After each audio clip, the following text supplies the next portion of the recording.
মাইন্ডে হুঁশিয়ার করে। একই বছরে দুইবার পূর্ণ সূর্যগ্রহণ হয়েছিল, প্রায় ২৫০ বছর আগে। তখন ৬ মাসের মধ্যে ব্রিটেনের তিনজন রাজা মারা গিয়েছিল। ৯,০০০ টাকা পাঠাবেন? লেখেন না, ৮,০০০ পাঠাবো। আমার বাজান তো প্রতি মাসে নিয়ম কইরা ১২,০০০ টাকা করে পাঠায়। এই মাসে টাকা কম পাঠাইলো কেন? আমি যদি কুকুর হই তাহলে তো তুমিও কুকুরের বাবা। হ্যালো বন্ধুরা, আজ নিয়ে আসলাম ওটিটি প্ল্যাটফর্ম বিঞ্জে রিলিজ হওয়া ভিকি জায়েদের নতুন ওয়েব সিরিজ অন্ধকারের গান নিয়ে। এবার ভিকি জায়েদের সাথে কোলাবরেট করে শক্তিমান অভিনেতা মোশাররফ করিম। তো চলুন জেনে আসি অন্ধকারের গান সম্পর্কে।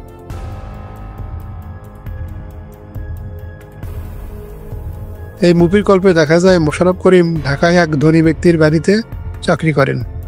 চাকরি করে উপার্জন করা টাকা সে তার গ্রামের বাড়িতে অসুস্থ মা ও বইয়ের কাছে পাঠায়।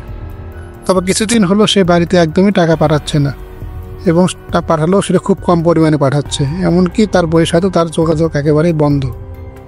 পাশাপাশি ঢাকাতে একটা মেয়েকে ভালোবেসে ফেলেছে সে। শেষ পর্যন্ত এই ঘটনার পরিণতি কী হয় তারা যাবে অন্ধকারের গান মুভিতে।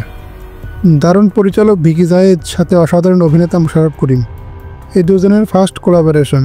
দারুণ কিছু হবে এটা আশা করাই যায়, কিন্তু সত্যিই দারুণ কিছু হয়েছে। আফসোসের ব্যাপার হলো এই মুভির ট্রেলার যতটা অসাধারণ ছিল, মুভিটা সে অতটাও ভালো হয়নি। এক্ষেত্রে ট্রেলারকে যেন ইচ্ছে করেই বেশি ভালোভাবে প্রেজেন্ট করা হয়েছে। মূল কন্টেন্ট যেমনই হোক এটাই মনে হয়েছে। তবে মুভির সেই দৃশ্যের টুইস্ট আপনার মাথা ঘুরিয়ে দেবেই, এটা আমি ১০০% গ্যারান্টিতে বলতে পারি। গল্পে তেমন কিছু না থাকলেও এক মোশাররফ করিমের জন্য হলেও মুভিটা আপনার দেখা উচিত।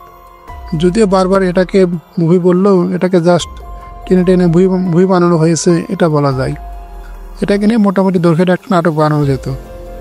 তো যাই হোক, যা বলছিলাম, মোশাররফ করিমের জন্য হলেও মুভিটা আপনার দেখা উচিত। শুরু থেকে শেষ পর্যন্ত অসাধারণ অভিনয় করেছেন তিনি। এই মানুষটা যে কত বড় মাপের অভিনেতা এটা নতুন করে বলার কিছু নাই। তারপরে বলতে হয়, তিনি যেখানে কাজ করেন সেখানে সব ফোকাস নিজের দিকে টেনে নেন। সেটা টিভি, ওটিটি, নাটক কিংবা মুভি।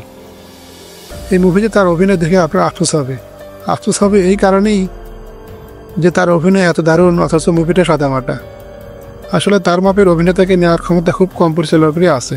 তাই মোশাররফ করিমের অভিনয় এবং সেই দৃশ্যের টুইস্ট এর দুটো বিষয় দেখার জন্য হলেও মুভিটা আপনার দেখা উচিত। মুভিতে মোশাররফ করিম ছাড়া অন্যরা ভালো অভিনয় করেছে।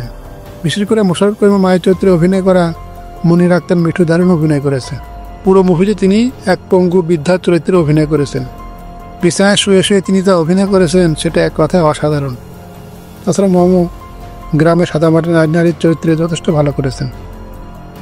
মুভির ব্যাকগ্রাউন্ড মিউজিক বেশ ভালো ছিল, মেকিংও ভালো ছিল। তো যাই হোক, আপনি চাইলে মুভিটা ওটিটি প্ল্যাটফর্ম ২০ থেকে দেখে নিতে পারেন। আর ভিকি জায়েদ এবং মোশাররফ করিমের ফার্স্ট কোলাবোরেশন কেমন হলো কমেন্টে জানাতে ভুলবেন না। তো আজ এই পর্যন্তই, দেখাবো অন্য কোনো ভিডিওতে। আজকের মতো টাটা।